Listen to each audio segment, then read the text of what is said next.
Welcome to health plus. ఇవాల్టి health ప్లస్లో piles treatment గురించి మనకు మరిన్ని విషయాలు తెలియజేయడానికి స్టాప్ పైల్స్ హాస్పిటల్ నుంచి ఎండోస్కోపిక్ అలాగే యానోరెక్టల్ సర్జన్ డాక్టర్ హరికుమార్ గారు మనతో ఉన్నారు. ఆయన అడిగి మరిన్ని విషయాలు తెలుసుకుందాం. నమస్కారం డాక్టర్ గారు. నమస్కారం అండి. డాక్టర్ గారు, అసలు మలబద్ధకం అంటే ఏంటండి? దీన్ని సరి చేస్తే పైల్స్ ఫిషర్ అనేవి తగ్గిపోతాయంటారా? చాలా వరకు పైల్స్ ఫిషర్లకు మలబద్ధకం, కాన్స్టిపేషన్ అనేటువంటిది కారణం అంటుంటారు. మలబద్ధకం అంటే 19 grams ఆఫ్ ది ఫైబర్ తీసుకుంటున్నా కూడా వారానికి 3 రోజుల కంటే తక్కువ సార్లు మోషన్కి వెళ్తున్నట్టయితే దాన్ని కాన్స్టిపేషన్ అంటారండి. కొంతమందిలో గమనిస్తుంటే ముఖ్యంగా ఫీమేల్స్లో పోస్ట్పోన్ చేసే అలవాటు ఉంటుంది. 2-3 డేస్కి వెళ్ళడం కానీ, లేకపోతే పిల్లలు కూడా ఏం చేస్తారంటే 2 డేస్కి ఒకసారి వెళ్ళడం కానీ జరుగుతుంటుంది. సో ముఖ్యంగా వారానికి 3 సార్లు కంటే తక్కువ వెళ్తుంటే 19 grams ఆఫ్ ది ఫైబర్ తీసుకుంటున్నా దాన్ని మలబద్ధకం అంటారండి.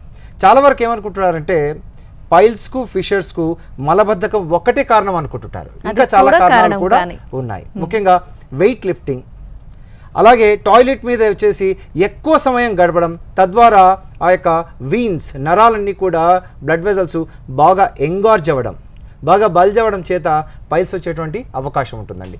ప్రెగ్నెన్సీ వల్ల, అలాగే ప్రొలాంగ్డ్ సిట్టింగ్, ఎక్కువ సమయం వచ్చేసి దీర్ఘకాలికంగా కూర్చుకునేటువంటి వారికి, ఫైబర్ తీసుకోకుండా ఎక్కువగా నాన్ వెజ్ తీసుకునేటువంటి వారికి, అంటే పీచు పదార్థం లేకుండా అటువంటి ఆహారం తీసుకునే వాళ్ళలో ఈ పైల్స్ అనేటువంటివి కనిపిస్తుంటాయండి. అసలు ఈ మలబద్ధకానికి మరి నివారణ చర్యలు ఏంటంటారు? మనము ఎక్కువగా ఫైబర్ ఉండేటువంటి ఫుడ్ తీసుకోవడము, అంటే హోల్ మీల్ వీట్ తీసుకోవడము, బ్రాన్, అలాగే వెజిటబుల్స్, అలాగే ఫ్రూట్స్, ఇవి తీసుకుంటుంటే ఏమవుతుందంటే ఎక్కువగా సాఫ్ట్గా ఈజీగా ఉన్నటువంటి స్టూల్, మలం వచ్చేటువంటి ఛాన్స్ ఉంటుంది. కాబట్టి మలబద్ధకాన్ని నివారించవచ్చండి. అసలు పైల్స్ ట్రీట్మెంట్ కొన్ని సందర్భాల్లో ఫెయిల్ అవుతుందని కూడా వింటుంటాం. అలా మరి మీ స్టాప్ పైల్స్ హాస్పిటల్లో చికిత్స ఏ విధంగా చేస్తారు? వాస్తవానికి పైల్స్ ట్రీట్మెంట్ తీసుకోవడానికి వెళ్ళినప్పుడు ఏమాత్రము ఎగ్జామినేషన్ చేయకుండా మలబద్ధకాన్ని నివారించే దానికోసం నొప్పికి మందులు పెట్టడం, అలాగే ఆ యొక్క లక్షణాలను బట్టి ట్రీట్మెంట్ ఇస్తూ ఉంటే వ్యాధి నిర్ధారణ జరగదండి. అలాగే కాకుండా ఇంకొక విషయం ఏమిటంటే పైల్స్ కనిపిస్తున్నటువంటి ఆ మాస్ని మాత్రమే, వాటిని మాత్రమే ఆ ట్రీట్మెంట్ చేస్తూ దాన్ని కుట్టివేస్తూ చేసేటువంటి ఆ యొక్క పద్ధతుల వల్ల సగం సగం ట్రీట్మెంట్ జరిగింది కాబట్టి మళ్ళీ మళ్ళీ వచ్చేటువంటి ఛాన్సెస్ వస్తాయి సర్జరీ ఫెయిల్ అయినట్లుగా. కానీ స్టాప్ పైల్స్లో ఎక్కడైతే హెమరాయిడల్ ఆర్టరీ ఉందో దాన్ని లైగేట్ చేయడం జరుగుతుంది కాబట్టి డెంటేట్ లైన్ పైన చేసేటువంటి ప్రొసీజర్స్ వల్ల నొప్పి లేకుండా మనము సరి అయినటువంటి చికిత్స అనేటువంటిది అందించేదానికి స్టాప్ పైల్స్లో వీలవుతుందండి. అయితే స్టాప్ పైల్స్లో మీరు ఇచ్చే ట్రీట్మెంట్లో మామూలుగా ముఖ్యంగా పైల్స్కి వచ్చే బ్లీడింగ్ కానీ, ఇచ్చింగ్ కానీ, పెయిన్ కానీ ఏ విధంగా తగ్గుముఖం పడతాయంటారు? ఎందుకు బ్లీడింగ్ వస్తుంది? ఆ బ్లడ్ వెజల్స్ అనేటువంటిది, రక్తనాళాలు బాగా ఉబ్బింటాయి. క్రానిక్ కాన్స్టిపేషన్లో దీర్ఘకాలికంగా మలబద్ధకం ఉన్నప్పుడు హార్డ్ స్టూల్ అనేటువంటిది ఆ యొక్క పైల్ మాస్ను టచ్ అయినప్పుడు ఏమవుతుందంటే బ్లీడింగ్ అవుతుంది. ఎక్కడైతే పైల్ ఉందో దాని యొక్క రూట్ లెవెల్లో సూచన చేస్తాం కాబట్టి హాల్రార్ అనేటువంటి ప్రొసీజర్ ద్వారాను, అలాగే మనము అల్ట్రాయిడ్ అనేటువంటి ప్రొసీజర్లో ఆ యొక్క బ్లడ్ వెజల్స్ను మనం కోయాగులేట్ చేస్తాం కాబట్టి బ్లీడింగ్ వచ్చేటువంటి ఛాన్సెస్ తగ్గుతుంది. ఇక అక్కడి నుంచి వచ్చేటువంటి డిశ్చార్జ్, చాలామంది చెప్తుంటారు పైల్స్లో డిశ్చార్జ్ వస్తుందండి, ఒక బంకలాగా, జిగటలాగా, లేకపోతే మ్యూకస్ డిశ్చార్జ్ వస్తుందని. అయితే ఇది కూడా ఎప్పుడైతే మనం పైల్ మాస్ని మనం ట్రీట్ చేస్తామో అప్పుడు వారికి ఉన్నటువంటి సమస్య తగ్గుతుంది. ఆటోమేటిక్గా మనము కాన్స్టిపేషన్ రిలీవ్ చేసేటువంటి మెడిసిన్స్ పెడతాం కాబట్టి పైల్స్లో కనిపించేటువంటి బ్లీడింగ్ కావచ్చు, పెయిన్ కావచ్చు, మ్యూకస్ డిశ్చార్జ్ కావచ్చు, ఇరిటేషన్, ఇటువంటి అలాగే ప్రొట్రూడ్ అయ్యేటువంటి పైల్ మాస్ను రార్ అనేటువంటి మ్యూకోపెక్సీ ద్వారా సరిచేస్తాం కాబట్టి వారికి ఉన్నటువంటి సిమ్టమ్స్కు మనము చక్కని పరిష్కారం చూపించండి. అయితే అలా డాక్టర్ గారు, చాలా వరకు మనం ప్రకటనలు ఎక్కువ చూస్తూ ఉంటాం పైల్స్కి శాశ్వత పరిష్కారం దొరుకుతుంది అని చెప్పి. అంటే వాటిలో అసలు ఎంతవరకు నిజం ఉంటుందంటారు? వాస్తవానికి ఇది చాలా ఎక్కువ కాలం నుంచి, దాదాపు 400 BC నుంచి కూడా పైల్స్ అనేటువంటి కంప్లైంట్ రికార్డ్ అయినట్టుగా మన చరిత్ర చెప్తుంది. ఎన్నో రకరకాల పద్ధతులు వచ్చాయి. పేషెంట్స్ ఏం చేస్తారంటే రకరకాల పద్ధతులను ఆశ్రయిస్తుంటారు. కానీ బాటమ్ అనేటువంటిది మన యొక్క ప్రైవేట్ పార్ట్స్ను ఇతరులకు చూపించాలంటే, ముఖ్యంగా డాక్టర్ కానీ ట్రీట్మెంట్ చేసేవారికి చూపించాలంటే ఒకలాంటి మొహమాటం ఉండడం చేత ఏదో ఒక ట్రీట్మెంట్ వాడదాం తగ్గిపోతుందిలే అని అనుకుంటాం. కానీ మనము ఈ యొక్క యానోరెక్టల్ డిసీజ్ అనేటువంటివి రకరకాల ప్రాబ్లమ్స్ ఉంటాయి. పైల్స్ కానీ, ఫిషర్ కానీ, ఫిషులా కానీ, అలాగే పాలిప్స్ కానీ, అంతెందుకు 45 years దాటిన తర్వాత మ్యాలిగ్నెన్సీస్ కూడా, క్యాన్సర్స్ కూడా ఈ విధంగానే లక్షణాలు చూపిస్తాయి. వీటిని సరిగా నిర్ధారణ చేస్తే వ్యాధిని మొదటి స్థితిలోనే మనం గమనించగలిగితే మనము వాటికి సరి అయినటువంటి పరిష్కారాన్ని అందించవచ్చు. ఈ ప్రయత్నమే చేస్తుంది మీ స్టాప్ పైల్స్. ఓకే డాక్టర్ గారు, కాలర్ ఉన్నారండి, శ్యామ్ గారు. శ్యామ్ గారు నమస్తే అండి. నమస్తే అండి. మీ సమస్య ఏంటో డాక్టర్ హరికుమార్ గారితో చెప్పండి. నమస్కారం సార్, శ్యామ్ గారు చెప్పండి, అడగండి మీ ప్రశ్న. ఏం లేదండి, మా ఫ్రెండ్ కు ఇట్లా ఫైల్స్ ఒకటి ఉన్నాయండి బాగా. ఓకే. అయితే మేడం సార్ మీకు బాగా రక్తం వస్తుంటది. ఓకే. ఆ రక్తం వచ్చేటప్పటికి బాగా నొప్పిగా ఉంటుంది. ఓకే. దాని గురించి మీ గురించి అడుగుదామని ఫోన్ చేసాను సార్. రైట్ అండి. పైల్స్ లో ముఖ్యంగా 4 గ్రేడ్స్ ఉంటాయండి. ఫస్ట్ గ్రేడ్ ఏమవుతుందంటే లోపలనే ఉన్నటువంటి ఇంటర్నల్ పైల్స్ కేవలము నొప్పి లేకుండా రక్తస్రావాన్ని, రక్తం అలా చిమ్మినట్టుగా, అంటే మోషన్ వెళ్ళిన తర్వాత అలా చిమ్మినట్టుగా వస్తుంది. సెకండ్ స్టేజ్లో ఏమవుతుందంటే ఇలా రక్తం పడ్డంతో పాటు బ్లీడింగ్తో పాటు ఒక మాస్, ఒక బుడిపెలాగా బయటికి వచ్చి లోపలికి వెళ్తూ ఉంటుంది. ఇక థర్డ్ డిగ్రీలో ఏమవుతుందంటే బయటికి వచ్చినటువంటి పైల్ మాస్ ప్రెషర్తో పైకి అప్లై చేయడం ద్వారా ప్రెస్ చేస్తేనే అది లోపలికి వెళ్తుంటుంది. ఫోర్త్ డిగ్రీలో ఏమాత్రం ప్రెషర్ అప్లై చేసినా లోపలికి వెళ్లకుండా అలానే ఉంటుంది. అంటే బ్లీడింగ్తో పాటు ఒక పైల్ మాస్ రావడం, అలాగే మోషన్ పోవడానికి కూడా చాలా కష్టంగా అనిపించడం, ఈ లక్షణాలన్నీ ఉంటాయండి. ఏ గ్రేడ్లో ఉందన్నటువంటిది యానోస్కోపీ లేదా ప్రాక్టోస్కోపీ ఎగ్జామిన్ చేస్తే మనకు అర్థమవుతుందండి. ఇలా చెప్పడం ద్వారా మందులు వాడండి అని చెప్తే ఈ మందులు మనం 7 రోజుల కంటే ఎక్కువగా వాడినప్పుడు మందుల యొక్క కాంప్లికేషన్స్ కూడా వస్తాయి. కానీ స్టాప్ పైల్స్ మనకు ఒక అత్యుత్తమమైనటువంటి సౌలభ్యాన్ని అందిస్తుంది. చాలా మీకు ఈజీగా, సైంటిఫిక్గా, సరళమైనటువంటి పద్ధతుల్లో మీకు బెస్ట్ ట్రీట్మెంట్ అందించేదానికి స్టాప్ పైల్స్ మా యొక్క సెంటర్స్ హైదరాబాద్లో ఉన్నాయి. తప్పకుండా మీరు కన్సల్ట్ అవ్వండి. ఓకే డాక్టర్ గారు, అసలు పైల్స్కి బెస్ట్ ట్రీట్మెంట్ ఏదంటారు మీరు? ఏది బెస్ట్, మెడిసిన్సా సర్జరీనా అని అనుకుంటున్నటువంటి తరుణంలో ఏమాత్రము నొప్పి అనేటువంటిది లేకుండా, అలాగే ఏ విధమైనటువంటి అనస్థీషియా లేకుండా, హాస్పిటల్ స్టే అవసరం లేకుండా ఆఫీస్ ప్రొసీజర్ గాను, అంటే డాక్టర్ యొక్క సమక్షంలోనే ఒక దాదాపు 20 to 30 మినిట్స్లో ఫస్ట్ అండ్ సెకండ్ గ్రేడ్కు మనము చికిత్సను తీసుకోవచ్చు. అలాగే థర్డ్ అండ్ ఫోర్త్ డిగ్రీస్లో డే కేర్ ప్రొసీజర్స్గా, అంటే ప్రొసీజర్ అయిన తర్వాత ఒక 6 గంటలు హాస్పిటల్లో ఉంటే మనము మన పనులన్నింటినీ చేసుకోగలిగినటువంటి స్థితిలో మనకు చికిత్స అనేటువంటిది అందుతుందండి. ఇంతకుముందు మనము వారం 10 రోజులు సఫర్ కావాల్సిందే, ఆపరేషన్ చేస్తే పుండు మారడానికి ఎన్ని రోజులు పడుతుందో అనేటువంటి ఆ యొక్క భయం అవసరం లేదు. ఇప్పుడు సత్వరమైనటువంటి, సరళమైనటువంటి, సశాస్త్రీయమైనటువంటి ట్రీట్మెంట్ పొందేదానికి మీ స్టాప్ పైల్స్ ఈ యొక్క అద్భుతమైనటువంటి అవకాశాన్ని అందిస్తుందండి. అయితే ఈ స్టాప్ పైల్స్ హాస్పిటల్లో ముఖ్యంగా పైల్స్కి ఆపరేషన్ చేస్తే ఎందుకు పెయిన్ ఉండదు, అలాగే సర్జరీ తర్వాత ఎన్ని రోజులు వాళ్ళు కోలుకోవచ్చు అంటారు? చాలా వరకు ఆ యొక్క పైల్ మాస్ని ఏం చేస్తారంటే దాన్ని తీసివేసేటువంటి నేపథ్యంలో దాని చుట్టూ ఉన్నటువంటి కండరాలన్నీ కూడా కట్ చేస్తారండి. అక్కడ ఉన్నటువంటి టిష్యూస్ కూడా కట్ చేస్తారు. పైల్ యొక్క రూట్ లెవెల్లో సూచరింగ్ ఉండదు, కేవలం కనిపిస్తున్నటువంటి ఆ మాస్ను మాత్రమే మనము సూచర్ చేస్తాం. తద్వారా ఏమవుతుందంటే ఆ పైన ఉన్నటువంటి ఆ రిమైనింగ్ పైల్ మాస్, ఆ బ్లడ్ వెజల్ సప్లై చేస్తున్నటువంటిది మళ్ళీ కూడా పైల్ లాగా తిరగబెట్టేటువంటి అవకాశం ఉంది. ఈ యొక్క పుండు క్రియేట్ చేసినటువంటి పుండు చాలా కాలం, అంటే దాదాపు 7 to 10 days మనకు మారడానికే సమయం పడుతుందండి. స్టాప్ పైల్స్లో కేవలం హాల్ అనేటువంటి, అంటే హెమరాయిడల్ ఆర్టరీ లైగేషన్ అనేటువంటి పద్ధతిని వాడతాం. ఇలా కిందకి వచ్చినటువంటి పైల్ను మనము చక్కగా మ్యూకోపెక్సీ, రెక్టానల్ రిపేర్ చేస్తాం కాబట్టి ఏమాత్రము కట్టింగ్ ఉండదు. అందుకే అంటాను స్టాప్ పైల్స్లో చేసేటువంటి ప్రొసీజర్స్ సర్జరీ కాదు, ఎండోస్కోపిక్ ప్రొసీజర్స్. కాబట్టి మనకు ఏమాత్రము నొప్పి అనేటువంటిది ఎక్కువగా అనిపించకుండా నొప్పిలోని ప్రొసీజర్స్ కూడా మనం స్టాప్ పైల్స్లో పొందవచ్చండి. డాక్టర్ నెక్స్ట్ కాలర్ ఉన్నారండి, శ్రీనివాస్ గారు. శ్రీనివాస్ గారు నమస్తే అండి. నమస్తే అండి డాక్టర్ గారు. మాట్లాడండి. నమస్కారం అండి శ్రీనివాస్ గారు. నమస్కారం డాక్టర్ గారు. చెప్పండి, అడగండి మీ ప్రశ్న. ఇప్పుడు అంటే ఫైల్స్ అని చెప్పాను కానీ అంటే ఎనస్ ఇచ్చి ఉంటుంది కదా సార్? అవునండి. అక్కడ అంటే పర్మిషన్ చేసినండి ఆఫ్టర్ మోషన్. ఓకే. మోషన్ బాగా మీరు చెప్తున్న దాన్ని బట్టి చూస్తే మిమ్మల్ని ఆ ప్రాబ్లంను ఫిషర్ అనవచ్చండి. అంటే ముఖ్యంగా ఆ మలద్వారానికి చుట్టూ ఉన్నటువంటి మజిల్స్ ఏమవుతాయంటే బాగా టైట్గా అవడం చేత దాని నుండి వస్తున్నటువంటి బ్లడ్ వెజల్స్ బాగా కంప్రెస్ అవుతాయండి. అంటే రక్తనాళాలు బాగా కుంచించకపోవడం చేత రక్త సరఫరా అనేటువంటిది యానల్ మ్యూకోజా మలద్వారానికి తగ్గి అక్కడ ఒక చీలికలాగా వస్తుందండి. దీన్ని యానల్ ఫిషర్ అంటారు.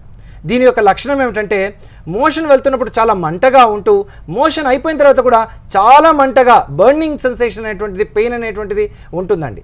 దీంట్లో బ్లీడింగ్ అనేటువంటిది ఒక స్ట్రీక్ లాగా, అంటే సైడ్గా అలా స్ట్రీక్ లాగా వస్తుంది. పైల్స్లో ఫ్లాష్ లాగా చిమ్మితే ఇక్కడ స్ట్రీక్ లాగా వస్తుంది. దీనికి చక్కని ప్రొసీజర్స్ ఉన్నాయండి.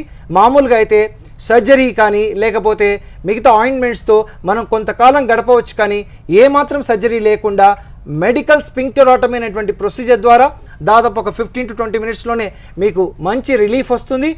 ఏ సర్జరీ కూడా అవసరం లేకుండా స్టాప్ పైల్స్ ఈ సౌలభ్యాన్ని మీకు అందిస్తుందండి. ఓకే డాక్టర్, నెక్స్ట్ కాల్ ఉందండి సుందర్ గారు. సుందర్ గారు నమస్తే అండి. నమస్కారం అండి సుందర్ గారు, అడగండి మీ ప్రశ్న. అండి నమస్కారం. గుడ్ ఆఫ్టర్నూన్, అడగండి. నా సమస్య ఏమంటే నాకు కాన్స్టిపేషన్ అంటే ప్రాబ్లం ఏం లేదండి, కాన్స్టిపేషన్ ప్రాబ్లం లేదు. ఓకే. కానీ నా ప్రాబ్లం ఏమంటే లైక్ నేను మోషన్ వెళ్ళే ప్లేస్ ఉంటుంది కదండి, ఆ హోల్ దగ్గర ఏదో క్రాక్ అయినట్టుగా నాకు అనిపిస్తుంది. లోపల నేను స్నానం చేసినప్పుడు కూర్చున్నప్పుడు కూడా పెయిన్ గా అనిపిస్తుంది, మండుతుంది అనమాట. ఓకే ఓకే అండి.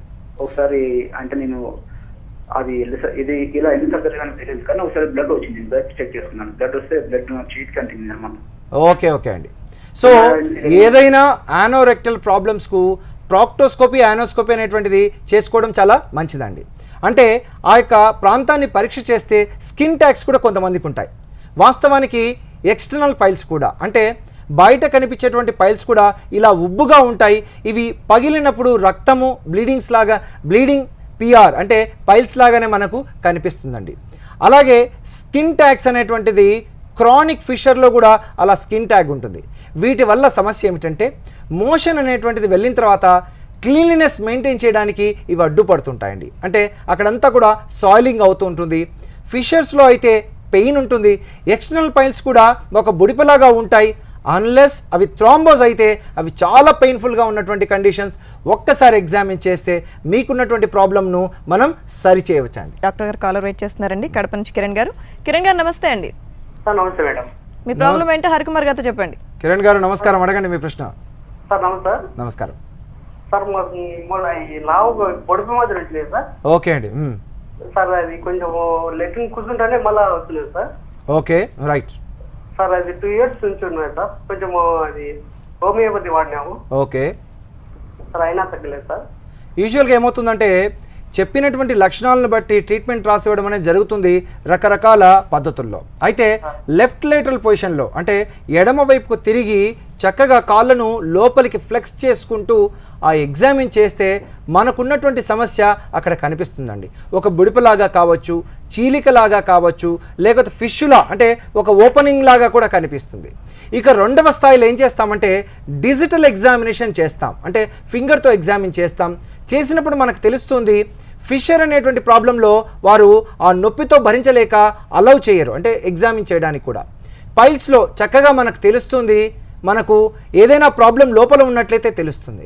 కానీ ఫైనల్గా ఆ యొక్క యానోస్కోపీ ఎగ్జామినేషన్లో మనకు ఏ సమస్య ఉందనేటువంటిది పూర్తిగా అర్థమవుతుందండి. నేను ఒక చిన్న ఎగ్జాంపుల్ చెప్తాను చూడండి. ఒకసారి ఒక పేషెంట్ వచ్చి డాక్టర్ గారు నాకు టాన్సిల్స్ అని అనుమానంగా ఉందండి, ఎందుకో ఫీవర్ తగ్గడం లేదు, నాకు ఎండోస్కోపీ పరీక్ష చేయండి అని డాక్టర్ చెప్పాడట. అంటే డయాగ్నోసిస్ చెప్పాడు, ఏ పరీక్ష చేయాలో కూడా చెప్పేశాడు. ఇలా ఉంటుంది ఇప్పుడు మా డాక్టర్లకు కూడా కష్టం. సరే లోపల ఎండోస్కోప్ పెట్టేసేసి నొప్పి ఉందా అంటే లేదన్నాడు. సరే ఇంకా లోపలికి టాన్సిల్స్ దగ్గర పెడితే నొప్పి లేదన్నాడు. అప్పుడు డాక్టర్ ఏం చేశాడంటే ఇంకా లోపలికి అలా పంపుతూ నొప్పి ఉందా అంటే నొప్పి లేదు అన్నట. ఇక చివరి బయటికి వస్తున్నప్పుడు అప్పుడు పేషెంట్ అబ్బబ్బో చాలా నొప్పి అన్నాడంట. అప్పుడు డాక్టర్ అన్నాడు, బాబు నీకు టాన్సిల్స్ కాదరా ఉన్నది, పైల్స్ అన్నాడట. మనం ఏం చేస్తామంటే మనమే డయాగ్నోస్ చేసుకుంటాం, రకరకాల పద్ధతులు వాడుతుంటాం. ఇప్పుడు అత్యాధునికమైనటువంటి చికిత్స స్టాప్ పైల్స్ అందిస్తుంది సరళంగా, మీరు తప్పకుండా ఆశ్రయించండి. ఓకే డాక్టర్ గారు, ఇప్పుడు స్టాప్ పైల్స్లో మనం పైల్స్కి ట్రీట్మెంట్ తీసుకున్న తర్వాత ఎన్ని రోజులు నార్మల్గా పనులు చేసుకోవచ్చు అంటారు? యూజువల్గా ఈ పైల్స్ ఉన్నప్పుడు స్పైనల్ అనెస్థీషియా మత్తు మందు ఇచ్చి ఒక రోజు ముందుగా అడ్మిట్ అవ్వడం కానీ, లేకపోతే ఉదయాన్నే వస్తే ఎనీమా అనేటువంటిది అంటే వాష్ ఇస్తారు. ఇచ్చిన తర్వాత వారు అనెస్థీషియా ఫిట్ అయితే వారికి ఆ ప్రొసీజర్ అంతా కూడా ఒక 1/2 hour నుంచి 1 hour తీసుకుంటుంది. హాస్పిటల్లో ఒకరోజు స్టే ఉండాల్సి ఉంటుంది, నెక్స్ట్ డే మామూలుగా ఉంటుంది సర్జరీ అయితే. కానీ స్టాప్ పైల్స్లో గ్రేడ్ 1 అండ్ గ్రేడ్ 2 యొక్క ఆ స్థితిలో కేవలం 30 మినిట్స్లోనే వాటికి చికిత్స అనేటువంటిది చేయడం జరుగుతుంది. మామూలుగా బయటికి కూడా నార్మల్గా వాక్ చేసుకుంటూ వెళ్ళిపోవచ్చు, వారు ఆ రోజు నుంచే వారి పనులు చేసుకోవచ్చు. గ్రేడ్ 3 గ్రేడ్ 4లో ఏమవుతుందంటే ఈ ప్రొసీజర్ చేసిన తర్వాత స్పైనల్ అనస్థీషియాలో చేస్తాం కాబట్టి, ఎందుకంటే బాగా కంఫర్టబుల్గా ఉంటుంది, ప్రొసీజర్ కూడా చాలా నీట్గా చేయడానికి వీలవుతుంది కాబట్టి ఒక 6 గంటలు ప్రొసీజర్ అయిన తర్వాత హాస్పిటల్లో ఉంటే మరుసటి రోజు నుంచి అన్ని పనులు చేసుకోవచ్చు. చాలా వరకు పైల్స్ కానీ ఫిషర్లో కేవలం కాన్స్టిపేషన్ రిలీవ్ చేయడము, ఫైబర్ సప్లిమెంటేషన్ ఇలా లక్షణాలను ట్రీట్ చేస్తాము. మేము రూట్ లెవెల్లో ట్రీట్ చేస్తాం కాబట్టి ఎక్కువ రోజులు పథ్యం పాటించాల్సినటువంటి అవసరం లేదు. తర్వాత చాలామంది అంటుంటారు ఈ పుండు వలన మేము మా యొక్క నార్మల్ సెక్షువల్ లైఫ్ కూడా లీడ్ చేయలేకపోతున్నామని. అటువంటి ప్రాబ్లం ఏమి లేకుండా అనవసరమైనటువంటి పథ్యం పాటించాల్సినటువంటి అవసరం లేకుండా మీకు ఆ సౌలభ్యాన్ని అందిస్తుంది మీ స్టాప్ పైల్స్. డాక్టర్ గారు నెక్స్ట్ కాలర్ రమేష్ గారు ఉన్నారండి. రమేష్ గారు నమస్తే అండి. నమస్తే మీ ప్రాబ్లం ఏంటో హరికుమార్ గారితో చెప్పండి. సార్. నమస్కారం అండి, చెప్పండి, అడగండి మీ ప్రశ్న. నమస్కారం sir. Files second stage third stage అని చెప్పారు కదా ఇప్పుడే. అవునండి. మేము మోషన్కి వెళ్ళినప్పుడు బ్లీడింగ్ ఎక్కువ అవుతుంది. ఓకే. మోషన్కి వెళ్ళి వచ్చినా కానీ మళ్ళీ మోషన్ వస్తున్న ఫీలింగ్ వస్తుంది. ఓకే. కొంచెం బయటికి కొంచెం మీరు చెప్పినట్టుగానే అలా వస్తుంది సార్. దానికి సో మీరు చెప్తున్నటువంటి స్థితి గ్రేడ్ 2 ఉండొచ్చండి, ఎందుకంటే అలా లోపలికి నుంచి బయటకు వచ్చి లోపలికి వెళ్తుంటుంది. ఇన్కంప్లీట్ ఎవాక్యుయేషన్, ఇన్కంప్లీట్గా మోషన్ పాస్ అయినట్టుగా మళ్ళీ వెళ్ళాలనిపిస్తుంది. మొదటి స్టేజ్లో ఏమవుతుందంటే ఆ ఇన్కంప్లీట్ ఎవాక్యుయేషన్ మళ్ళీ మోషన్కి వెళ్ళాలనేటువంటి ఒక సిమ్టమ్ కూడా పైల్స్కు ఒక మనకు సూచిక అండి. మీరు very simple and effective treatment మీరు అల్ట్రాయిడ్ అనేటువంటి ఆ యొక్క లేకపోతే ఐఆర్సి ఇన్ఫ్రారెడ్ కోయాగులేషన్ పద్ధతుల ద్వారా మీకున్నటువంటి సమస్యను డీజీ హాల్ అనేటువంటి ప్రొసీజర్ ద్వారా మీ యొక్క సమస్యను దూరం చేసుకోవచ్చు. తప్పకుండా సంప్రదించండి. ఓకే డాక్టర్ గారు, ఇప్పుడు అంటే సర్జరీకి ఫిట్గా లేని వాళ్ళు కానీ డయాబెటీస్ ఉన్న వాళ్ళు కానీ స్టాప్ పైల్స్ ట్రీట్మెంట్ని ఆశ్రయించవచ్చు అంటారా? స్టాప్ పైల్స్లో ఉన్నటువంటి బెనిఫిటే అది. ఎందుకంటే చాలా వరకు డయాబెటీస్ అంటే కంట్రోల్లోకి రావాలి, సర్జరీ ఫిట్గా లేము, ఎందుకంటే గుండె జబ్బులు కావచ్చు, లేకపోతే ఫిట్స్ కానీ రకరకాల అనారోగ్య సమస్యలు ఉన్నాయి, మాకు ఈ పైల్స్ వచ్చాయి. ఎందుకంటే కాన్స్టిపేషన్ ఒకటే కాదు, ఇంక్రీజ్డ్ ఇంట్రా అబ్డామినల్ ప్రెషర్ వల్ల కూడా, అంటే మీరు బీపీహెచ్ కావచ్చు, స్ట్రిక్చర్ యురెత్రా కావచ్చు, అలాగే ascites due to cirrhosis of liver, ఇలా ఎన్నో యొక్క కండిషన్స్లో కూడా ఈ సమస్యలు వస్తాయి. ఫిట్గా లేనటువంటి వారికి కూడా ఈ యొక్క స్టాప్ పైల్స్ ప్రొసీజర్స్ అనేటువంటి మీకు మంచి ఫలితాన్ని ఇస్తాయండి. బ్లీడింగ్ తగ్గుతుంది, పెయిన్ తగ్గుతుంది, కాన్స్టిపేషన్ రిలీవ్ చేసుకుంటారు. ఈ యొక్క పైల్స్ ఫిషెస్ నుంచి మిమ్మల్ని మీరు దూరంగా ఉంచుకోగలుగుతారండి. అయితే డాక్టర్ గారు ముఖ్యంగా పైల్స్ అసలు నిర్ధారించే పద్ధతులు ఏంటంటారు? అంటే మిగతా వాటితో కంపేర్ చేస్తే స్టాప్ పైల్స్ హాస్పిటల్లో పైల్స్ ఎలా ఉందని నిర్ధారిస్తారు? ఇప్పుడు ఈ యొక్క పైల్స్ అనేటువంటి ప్రాబ్లం కేవలం ఏజింగ్తోనే వస్తుంది అనుకుంటాం, ఎందుకంటే కండరాలన్నీ లూజ్ అయిన తర్వాత ఈ యొక్క రెక్టో ఆనల్ కుషన్స్ ఇలా కిందికి జారడమే మనం పైల్స్ అంటాం. కానీ ఈ యొక్క ప్రాబ్లం మనము 45 ఇయర్స్ తర్వాత వస్తే మనము హయ్యర్ ప్రాబ్లమ్స్ కూడా, అంటే రెక్టం యొక్క పైన ఉన్నటువంటి కొలాన్లో కూడా ఏదైనా ప్రాబ్లం ఉందా అని కొలనోస్కోపీ అనేటువంటిది చేసుకోవాల్సి ఉంటుంది. ముఖ్యంగా ఈ యొక్క ఆనోస్కోపీ, ప్రాక్టోస్కోపీ ద్వారా మనం చాలా వరకు ఆనోరెక్టల్ డిసీజెస్ అయినటువంటి పైల్స్ కానీ ఫిషర్స్ కానీ ఫిష్లా వీటిని నిర్ధారించుకోవచ్చండి. ఇంకొక సౌలభ్యం ఏమిటంటే టాయిలెట్ టెస్ట్ అనేటువంటి ఒక ఎగ్జామినేషన్లో మనకు ఇలా సెకండ్ డిగ్రీ పైల్స్ను మనము చక్కగా నిర్ధారణ చేయవచ్చు. కాబట్టి నిష్ణాతులైనటువంటి సర్జన్స్ ఉన్నటువంటి మన యొక్క స్టాప్ పైల్స్ మీకు మంచిగా డయాగ్నోస్ అనేది కుదురుతుంది, అలాగే ట్రీట్మెంట్ కూడా చాలా సింపుల్గా అయిపోతుందండి. నెక్స్ట్ కాలర్ ఉన్నారండి, ప్రియాంక గారు. ప్రియాంక గారు నమస్తే అండి.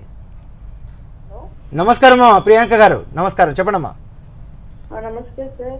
నమస్తే, చెప్పండమ్మా. నేను విజయవాడ నుంచి మాట్లాడుతున్నానండి. ఎస్ అమ్మా. నా ఏజ్ ఒక 26 ఇయర్స్ ఉంటుంది. ఓకే అమ్మా. అయితే నాకు ఎక్స్టర్నల్ హెమరాయిడ్స్ ఉన్నాయండి. ఓకే. దానికి ట్రీట్మెంట్ అంటే బ్లీడింగ్ కానీ ఏమీ అవ్వట్లేదు. ఓకే. జస్ట్ అలా ఉన్నది అంతే, దానివల్ల పెయిన్ కానీ ఇబ్బంది కానీ ఏమీ లేదు. ఎక్స్టర్నల్ హెమరాయిడ్స్ ఏమాత్రము పెయిన్ లేకుండా ఉంటాయండి, కానీ అవి బాగా థ్రాంబోజ్ అయ్యాయి అనుకోండి, థ్రాంబోజ్ అయితే పెయిన్గా ఉంటుంది, స్వెల్లింగ్ కూడా ఉంటుంది. ఇవి అలానే వదిలేస్తే ఏమవుతుందంటే అవి రప్చర్ అయ్యి ఆ యొక్క పైల్ సమస్య అనేటువంటిది తాత్కాలికంగా మనకు రిలీఫ్ అనేటువంటిది కనిపిస్తుందండి ఆ పెయిన్ నుంచి. దీన్ని 5-day పెయిన్ఫుల్ సిండ్రోమ్ అని కూడా అంటారు, ఎప్పుడైతే ఇవి థ్రాంబోజ్ అయినటువంటి ఎక్స్టర్నల్ హెమరాయిడ్స్ ఉంటే. మీరు సంప్రదించినట్లయితే వాటిని ఎక్సర్సైజ్ చేయొచ్చమ్మా. దీనివల్ల ప్రాబ్లం ఏమిటంటే మనకు ఇవి అల్సరేట్ అవ్వడం కానీ గ్యాంగ్రీన్ అయినా థ్రాంబోజ్ అయినప్పుడు కూడా వీటి వల్ల మనకు ప్రాబ్లం వస్తుంది. అంతవరకు ఇవి ఏ సమస్య ఉండవు. ఈ యొక్క థ్రాంబోజ్డ్ ఎక్స్టర్నల్ పైల్స్ వల్ల కానీ ఎక్స్టర్నల్ పైల్స్ వల్ల ఆ యొక్క స్కిన్ స్ట్రెచ్ అవ్వడం ద్వారా ఆ బుడిపలాగా స్కిన్ ట్యాగ్ లాగా ఉండి టాయిలెట్ అయిన తర్వాత సరిగా క్లీన్ చేసుకోవడానికి కూడా ఇవి అడ్డుపడుతుంటాయన్నమాట. ఓకే డాక్టర్, ఇప్పుడు పైల్స్ స్టాప్ పైల్స్ హాస్పిటల్లో పైల్స్ ట్రీట్మెంట్ గురించి మీరు చెప్పేది నో హాస్పిటల్ స్టే, అలాగే నో అనెస్థీషియా అని చెప్తారు. అంటే ఆ సౌలభ్యాల గురించి వివరిస్తారా? ఎస్, మనం ముందుగానే అనుకున్నాం ఇవి సర్జరీ కాదు, ఎండోస్కోపిక్ ప్రొసీజర్స్. సర్జరీ అంటే కట్టింగ్ అండ్ కుట్టింగ్ ఉంటుంది. ఇక్కడ కట్ అనేటువంటిది లేదు కాబట్టి ఏ మాత్రము నర్వ్ ఎండింగ్స్ కానీ అదర్ టిష్యూస్ ఇన్వాల్వ్మెంట్ కానీ ఉండదు కాబట్టి మనం ఈ చేసేటువంటి ప్రొసీజర్స్లో ఏ మాత్రము అనాటమీ డిస్టర్బ్ చేయము. సర్జరీలో ఏమవుతుందంటే యానల్ కుషన్స్ అంతా ఎక్సర్సైజ్ చేస్తాం. అలాగే మనము అత్యాధునికంగా ఉన్నటువంటి స్టేప్లర్స్ కూడా ఏం చేస్తాయంటే ఆ యొక్క యానల్ కుషన్స్ పూర్తిగా వాటిని తీసేస్తుంది. కానీ దేహం ఎంత గొప్పది కదా, ఆ యొక్క నేచర్ను డిస్టర్బ్ చేయకుండా వాటిని అలానే సరిచేస్తే, ఎలా అయితే ప్లాస్టిక్ సర్జరీలో సరిచేస్తారు చూడండి, అలానే సరిచేస్తే అవి అలానే ఉంటాయి. వాటి అనాటమీ డిస్టర్బ్ కాదు కాబట్టి త్వరగా పుండు మానుతూ ఏమాత్రం నొప్పి లేకుండా ఉండేటువంటి ప్రొసీజర్స్ రొటీన్గా ఉండేటువంటి సర్జరీ కంటే స్టాప్ పైల్స్ ప్రొసీజర్స్ భిన్నంగా ఉంటాయి. అనస్థీషియా అనేటువంటిది ఫస్ట్ అండ్ సెకండ్ డిగ్రీలో ఇవ్వకుండా మనము ఓపీ ప్రొసీజర్లో చేస్తాం కాబట్టి చాలా హ్యాపీగా 30 మినిట్స్లో వెళ్ళిపోవచ్చు. హాస్పిటల్ అడ్మిషన్ అనేటువంటిది ఎక్కువ అవసరం ఉండదు. అలాగే ఈ పైల్స్ని మనం నెగ్లెక్ట్ చేస్తే మనకు చాలా కాంప్లికేషన్స్ ఉన్నాయి కాబట్టి థ్రాంబోసిస్ కానీ స్ట్రాంగులేషన్ కానీ సెప్సిస్ కూడా అయ్యేటువంటి ఇంత ఛాన్సెస్ ఉన్నాయి కాబట్టి కాంప్లికేషన్ ఛాన్సెస్ మనం సత్వరమే సరి అయినటువంటి డయాగ్నోసిస్, సరి అయినటువంటి ట్రీట్మెంట్ తీసుకుంటే మనకు ఎంతో ఉపయోగకరం అండి. నెక్స్ట్ కాలర్ ఉన్నారండి, నెల్లూరు నుంచి ప్రశాంత్ గారు. ప్రశాంత్ గారు నమస్తే అండి. నమస్కారం అండి. మీ ప్రాబ్లం ఏంటో హరికుమార్ గారితో చెప్పండి. నమస్కారం సార్, ప్రశాంత్ గారు అడగండి సార్ మీ ప్రశ్న. సార్ నమస్కారం అండి డాక్టర్ గారు. ఎస్ సార్ చెప్పండి. డాక్టర్ గారు, ఇది స్పైలోనైటిస్ తో బాధపడుతున్నాండి నేను. ఓకే అండి. అయితే ఇది అదే నడుము చివరి భాగంలో బొడిపిలా వచ్చిందండి. అవునండి, పైలోనైడల్ యొక్క డిసీజ్ అంటే ఏమిటంటే ముఖ్యంగా మన హెయిర్ ఉంటుంది కదా, ఈ హెయిర్ ఫ్రిక్షన్ వల్ల ఏమవుతుందంటే లోపలికి వెళ్ళిపోతుంది. ఆ లోపలికి వెళ్ళినటువంటి ఆ హెయిర్ ఏమవుతుందంటే బాగా గ్రోత్ వచ్చేసేసి ఒక క్యావిటీలో ఈ యొక్క ఎక్స్ట్రా గ్రోత్ అనేటువంటిది ఉంటుంది. కంటిన్యూస్గా మీరు చెప్పినట్టుగా అట్లా ఓపెనింగ్ ఉంటుంది కాబట్టి డిశ్చార్జ్ రావడము, ఎప్పుడైతే ఆ ఓపెనింగ్ బ్లాక్ అవుతుందో నొప్పి రావడం అనేది జరుగుతుంటుంది. ఇది మామూలుగా మన యొక్క స్పైన్ చివరిలో ఆ గ్లూటియల్ కెఫ్ట్లో అంటే బటక్స్ మధ్యలో కనిపిస్తూ ఉంటుంది. నొప్పితోనూ స్వెల్లింగ్తోనూ అలాగే సరౌండింగ్ ఇన్ఫ్లమేషన్తో ప్రజెంట్ చేస్తుంది. మీరు ఏమాత్రము దీని గురించి వరీ అవ్వాల్సినటువంటి అవసరం లేదు. సరిగ్గా డయాగ్నోస్ చేస్తే వాటి ట్రీట్మెంట్ చాలా ఎక్సెషన్ కానీ లేకపోతే ఫ్లాప్ మెథడ్లో వాటిని మనం సరిచేయచ్చండి. తప్పకుండా మీరు అడ్వైస్ తీసుకోవచ్చండి. ఓకే డాక్టర్ గారు, ఇందాక ఒక కాలర్ ఫిషర్ ప్రాబ్లం గురించి చెప్పారు. అలాగే అంటే మిగతా వాటితో కంపేర్ చేస్తే స్టాప్ పైల్స్ హాస్పిటల్లో ఫిషర్కి ఎలాంటి ట్రీట్మెంట్ ఇస్తారు? యూజువల్గా ఫిషర్ అనేటువంటిది ఇప్పుడు ఉన్నటువంటి మన యొక్క దైనందిన జీవితంలో ఉన్నటువంటి ఈ యొక్క మార్పుల్లో వస్తుంది. అంటే ఎక్కువగా ఫైబర్ డైట్ తీసుకోకపోవడం, ఎక్సర్సైజ్ అనేటువంటిది లేకపోవడం, వాటర్ ఎక్కువగా తీసుకోకపోవడం, ఇవన్నీ కూడా ఏమవుతుందంటే హార్డ్ స్టూల్స్ అనేటువంటిది రావడానికి కారణమవుతుందండి. చాలామంది ఏం చేస్తుంటారంటే డిలే చేస్తారు. మోషన్ యొక్క ఆ ఫీలింగ్ వస్తున్నప్పుడు నేచర్ కాల్స్ అటెండ్ చేయకుండా అలానే మనం పోస్ట్పోన్ చేస్తుంటాం. తద్వారా ఏమవుతుందంటే హార్డ్ స్టూల్ అనేటువంటిది వస్తుంది.